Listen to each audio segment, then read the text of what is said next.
Yan, narihaw. May birthdayhan ho din ngayon sa amin. Dinay sa may hanaw-hanaw sa Juan, Batangas. Ko. Ari na ang mga regado, nakahanda na.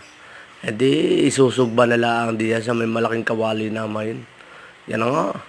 At kami nagpagbadi ng mga kahoy na panggatong at talagang pinainit ng patinday. Kita ganun na lagab laban eh. Yan na, pinaghalo-halo na namin ang mga regado.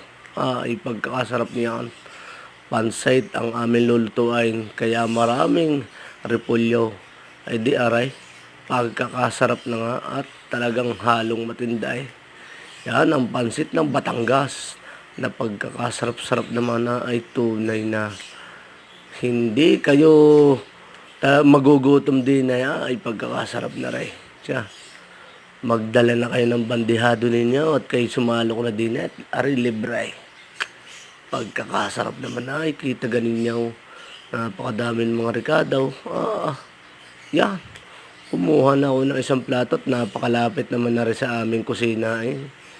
Di isang plato ang aking kinuha. Di kakain na ng palihain pa rin na.